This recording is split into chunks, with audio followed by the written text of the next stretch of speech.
My name is Elena Peter, and this is the story of how my family destroyed me, and how I destroyed them back. In our house, there were 2 daughters. There was Sophia, the golden child who could do no wrong. And there was me, the shadow who never seemed to matter. Mom would beam when Sophia walked into a room. "There's my beautiful girl," she'd say, rushing to hug her. When I entered, I got a quick nod if I was lucky. Dad was worse. He'd brag about Sophia's grades to neighbors while pretending I didn't exist. Sophia got straight A's again, he'd boast. I had straight A's too, but somehow mine didn't count. Every family photo told the same story. Sophia in the center, radiant and loved. Me on the side, trying to smile while my heart broke a little more each day. My 16th birthday arrived on a Tuesday in March. I woke up excited, thinking this year would be different. It wasn't. Mom was too busy planning Sophia's spring dance outfit to remember.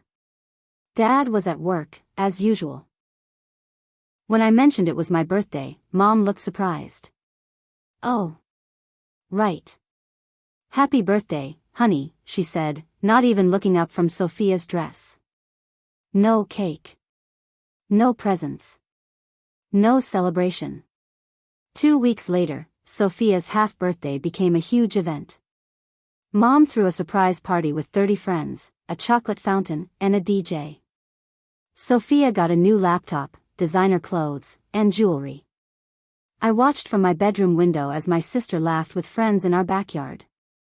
The decorations spelled "Happy Half-Birthday Princess" in glittering letters. That night, I cried myself to sleep, wondering what I had done wrong to deserve this treatment. If you like our revenge stories, please subscribe for more. We drop powerful news stories every week, filled with truth, emotion, and justice. Don't miss the next one. And remember, some stories hurt, but they heal too. Subscribe now, and join the journey. Every achievement of mine became a reason to praise Sophia instead. When I won the school writing contest, Dad said, "That's nice, but Sophia won the math competition last month." When I made honor roll, Mom replied, "Sophia made high honor roll." When I got accepted to the debate team, they compared it to Sophia being elected student council president. Nothing I did was ever good enough. Nothing I accomplished mattered. At dinner, they discussed Sophia's day in detail while rushing through mine. "How was school, Elena?" became a polite afterthought before diving into Sophia's exciting stories. I started keeping my successes to myself. Why share good news that would only remind them how much better their favorite daughter was? The worst part wasn't being ignored, it was being constantly measured against Sophia and found lacking. Every day reinforced the same message: you'll never be as good as your sister. The announcement came during Sunday dinner when I was 17. "We've made an important decision," Dad said, setting down his fork with ceremony. Mom smiled proudly at Sophia, who looked smug already. "We're leaving the house and the family business to Sophia," Dad continued. "She's shown the responsibility and dedication we need to carry on our legacy." My fork clattered onto my plate. The family restaurant that I'd worked in every summer, the house where I'd lived my entire life, none of it would be mine. "What about Elena?" asked our grandmother, who was visiting. Mom waved dismissively. "She'll figure something out. Sophia needs the stability more." Sophia smirked at me across the table. "Don't worry, sis. Maybe you can work for me someday." I excused myself to the bathroom and threw up. When I returned, they were discussing Sophia's future plans for her inheritance, as if I had never existed. That night, something inside me died. I learned to cry silently so no one would know. In my bedroom at night, I'd muffle my sobs with pillows. In school bathrooms between classes, I'd splash cold water on my face to hide the redness. During family dinners, I'd stare at my plate and swallow the pain along with my food. The worst moments were when friends asked about my family. How could I explain that my parents loved my sister more? That I was invisible in my own home? That every day felt like emotional torture? I started keeping a journal hidden under my mattress. Page after page of hurt, anger, and dreams of escape. I wrote about the family I wished I had, the love I craved, the respect I'd never received. Dear Diary, one entry began, "Sometimes I wonder if they'd even notice if I disappeared." But something else grew alongside my pain, determination. I wouldn't be invisible forever. If you like our revenge stories, please subscribe for more. We drop powerful news stories every week, filled with truth, emotion, and justice. Don't miss the next one. And remember, some stories hurt, but they heal too. Subscribe now, and join the journey. Christmas morning revealed the cruel extent of my parents' favoritism. Under the tree sat 2 piles of presents. Sophia's mountain of gifts took up half the living room: designer bags, expensive jewelry, the latest iPhone, a laptop, clothes, and electronics. My pile consisted of 3 small boxes. I opened them with forced enthusiasm: a generic drugstore perfume, socks, and a used book about studying harder. The book was a not-so-subtle hint about my lacking academic performance, despite my 4.2 GPA. Meanwhile, Sophia squealed over her $2,000 designer handbag and diamond earrings. "You guys are the best," she gushed, hugging our beaming parents. When I quietly thanked them for my gifts, Dad barely looked up from recording Sophia's reactions. "You're welcome," he muttered. Later, I calculated the difference. Sophia's gifts cost over $8,000. Mine totaled maybe $30. The message was clear: this is how much you matter to us. That night, I made a promise to myself that would change everything. Her name was Mrs. Chen, and she became my lifeline. My AP English teacher noticed my pain even when my family didn't. After class one day, she asked me to stay behind. "Elena, I see potential in you that goes far beyond these walls," she said gently. "But I also see someone who's carrying a heavy burden." I broke down and told her everything. About Sophia's golden pedestal. About feeling invisible. About the inheritance announcement and Christmas disasters. Mrs. Chen listened without judgment. When I finished, she leaned forward and said something that changed my life: "The best revenge isn't getting even. It's becoming so successful they can't ignore you anymore." She became my mentor and secret ally. Mrs. Chen helped me research scholarships, improve my college applications, and most importantly, believe in myself. "You have fire in you, Elena," she said. "Channel that pain into power." For the first time, someone saw my worth. Sophia's cruelty reached new heights when she overheard me talking to Mrs. Chen about college plans. "College?" she laughed at dinner that night. "With what money? Mom and Dad are saving for MY education." Our parents chuckled along with her joke about my financial situation. "Besides," Sophia continued, "some people aren't meant for higher education. Elena's more suited for simple work." She said it with such casual viciousness that it took my breath away. This wasn't just parental favoritism, my own sister actively enjoyed hurting me. "That's enough," I said quietly. "Enough what?" Sophia smirked. "I'm just being realistic. You can't compete with me, so why try?" Mom and Dad said nothing to defend me. Their silence was approval. "You know what?" Sophia added, "When I inherit everything, maybe I'll let you clean my house for minimum wage." I smiled and nodded, but inside, I was taking notes. Every cruel word became fuel for what was coming. While my family saw weakness, I was building strength in secret. I took every advanced class possible, volunteered at the hospital, and joined 3 honor societies. My GPA rose to 4.5. I won essay contests, debate tournaments, and academic awards, achievements I never mentioned at home. After school, while Sophia went shopping with friends, I worked part-time jobs. I saved every penny in a secret bank account my parents knew nothing about. Mrs. Chen helped me apply for 23 scholarships. I wrote essays about overcoming adversity without naming my family directly. Scholarship committees loved stories about determined underdogs. At night, I studied business and finance online. If my parents thought I wasn't smart enough for their empire, I'd build my own. My grades earned me early acceptance to 3 universities with full scholarships. I didn't tell my family about the acceptance letters hidden in my room. Slowly, invisibly, I was becoming everything they said I couldn't be. Senior year brought their most outrageous request yet. "Elena," Dad said during dinner, "we need you to give up your college savings to help pay for Sophia's wedding." I nearly choked on my food. "What college savings?" "Don't play dumb," Mom snapped. "We know you've been working. Family comes first." Sophia's boyfriend had proposed with a $15,000 ring, and now my parents expected me to fund their dream wedding while I had no plans for higher education. "How much money do you have saved?" Dad demanded.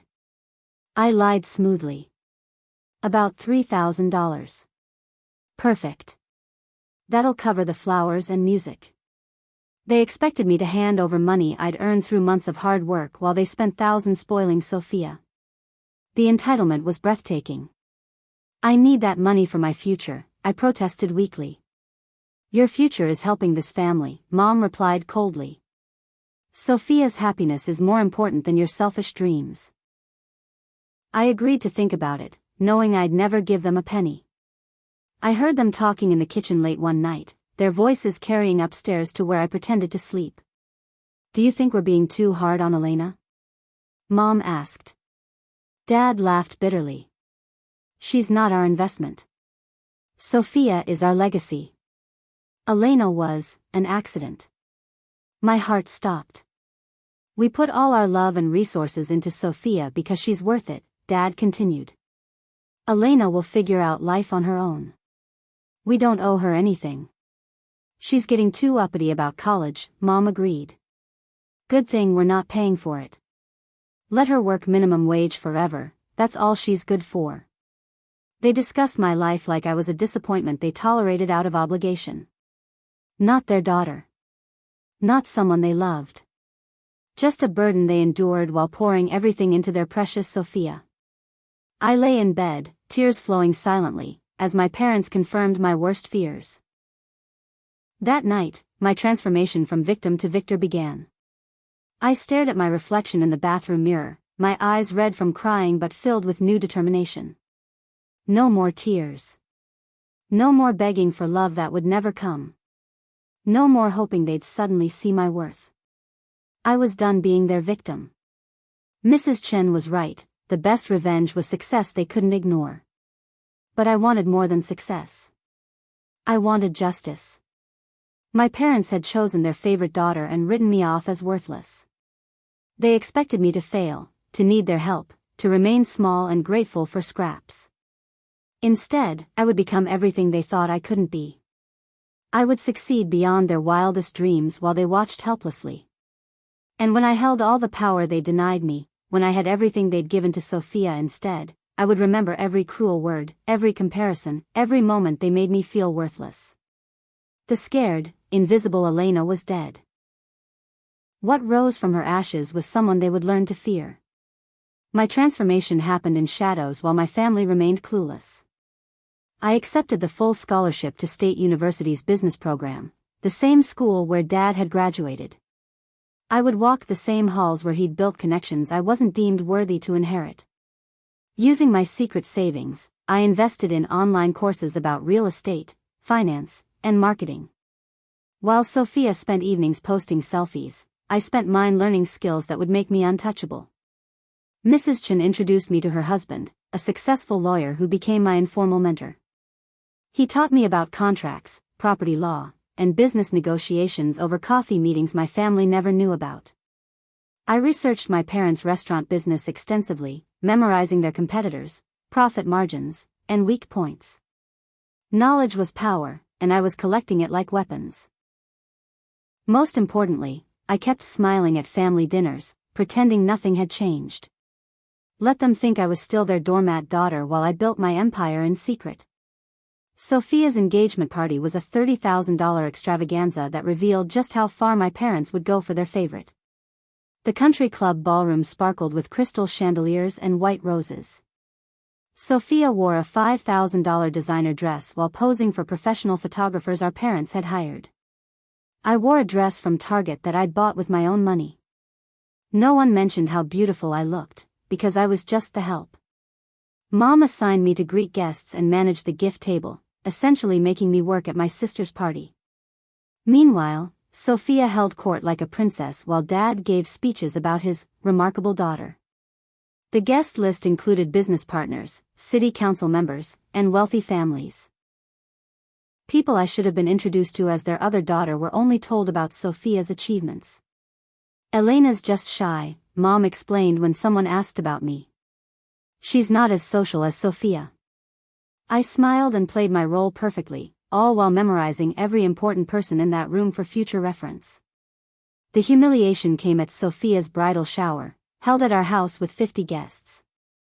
I was serving appetizers when Mrs. Hartwell, our neighbor, asked loudly, "Which one of your daughters is getting married?" Before Mom could answer, Sophia laughed. "Oh, Elena could never land a husband. She's too ordinary." The room went quiet as every guest stared at me. I stood there holding a tray of canapés, my face burning with shame, while my sister destroyed me in front of everyone. "Elena's the practical one," Mom added, trying to sound diplomatic. "She'll probably work for someone else her whole life." Dad nodded. "Sophia's the one with real potential. Elena's just different." Their words hit me like physical blows. Not only did they not defend me, they joined in the character assassination. I finished serving with a smile, but inside, I was planning their destruction. That night, I made the final calls to activate everything I'd been building in secret. During my last month of high school, I became a detective in my own home. While helping with family business paperwork, I discovered Dad had been hiding debts and tax issues. The restaurant was struggling more than anyone knew. His bragging about success was built on credit and deception. I photocopied everything: bank statements, loan documents, vendor contracts, and tax returns. The golden business they planned to hand to Sophia was actually drowning in problems. More shocking was discovering they'd taken out a second mortgage on the house to pay for Sophia's lifestyle. The inheritance she was supposed to receive was leveraged to the hilt. I researched every competitor, every market opportunity, every weakness in their business model. I learned about health code violations they'd covered up and employee complaints they'd ignored. My parents thought they were building a dynasty for Sophia. In reality, they were managing a disaster held together by luck and lies. Armed with this information, I was ready to make my next move. His name was Marcus Rivera, and he would become my secret weapon. Mrs. Chen's husband introduced us at a business networking event I attended during spring break. Marcus was a successful entrepreneur who'd built 3 restaurant chains from nothing. When I explained my situation carefully, without revealing family details, Marcus was intrigued by my business knowledge and determination. "You have an unusual understanding of restaurant operations for someone so young," he observed. I had studied my parents' business so thoroughly that I could discuss industry trends like a professional. Marcus was impressed. He offered me a summer internship at his company with an unusual proposition: if I could identify a struggling restaurant perfect for acquisition and turnaround, he'd make me his partner on the deal. I pretended to consider his offer while hiding my excitement. I knew exactly which restaurant to recommend. Marcus had no idea he was about to help me acquire my own family's business. While my family planned Sophia's future, I was building my own empire. My internship with Marcus began immediately after graduation. I worked 16-hour days, learning every aspect of restaurant acquisition and management. He paid me well and taught me everything about turning failing businesses into gold mines. Meanwhile, I used my college fund and savings to make strategic investments Marcus recommended. My secret portfolio grew rapidly. I also discovered that my parents' main competitor, Romano's Italian Kitchen, was for sale due to the owner's retirement. The location was perfect. Directly across from my family's restaurant. I convinced Marcus to let me negotiate the purchase as practice. Within 2 weeks, I'd structured a deal to buy Romano's through a shell company, with Marcus as my financial backer. My parents had no idea their biggest threat was now owned by their worthless daughter. The grand reopening was scheduled for the same week as Sophia's wedding. Perfect timing. My family's arrogance made them the perfect targets. They still saw me as the failure daughter who'd somehow gotten a summer job but would inevitably come crawling back. When I mentioned working in the restaurant industry, Dad laughed. "Don't get any big ideas," he warned. "You don't have what it takes to run a real business." I nodded humbly while mentally reviewing the contracts that would soon put me in control of their competition. Sophia was worse. "It's cute that Elena found a little job," she told her friends at dinner. "She'll probably get fired soon." They had no idea I was earning more in my internship than Dad made at the family restaurant. They didn't know about my growing investment portfolio or my business partnerships. Most importantly, they didn't know that Marcus had just made me an official partner in his acquisition company, making me, at 18, one of the youngest restaurant executives in the city. Their blindness was my greatest advantage. Sophia's wedding cost $75,000 and nearly bankrupted my parents. The ceremony was beautiful, I'll give them that. Sophia looked stunning in her $8,000 dress, walking down an aisle lined with white roses toward her future as the family's chosen heir. Dad gave a tearful speech about his perfect daughter, who would carry on their legacy. Mom cried with pride as photographers captured every moment. I sat in the back row, wearing a modest dress I'd bought myself, watching my parents celebrate the child who mattered while I remained invisible. During the reception, they announced that Sophia and her new husband would take over the family business within a year. The crowd applauded as my sister accepted the keys to the restaurant like a queen receiving a crown. "I promise to honor the family name," Sophia declared, her voice full of false humility. I smiled and clapped along with everyone else, knowing that in exactly 3 days, their whole world would crumble. Monday morning brought the phone call that shattered their perfect world. Dad answered his C. The voice on the other end was loud enough for us to hear. Their landlord was terminating their restaurant lease to rent to a higher bidder. "But we have a contract," Dad shouted. "Check the fine print," the landlord replied coldly.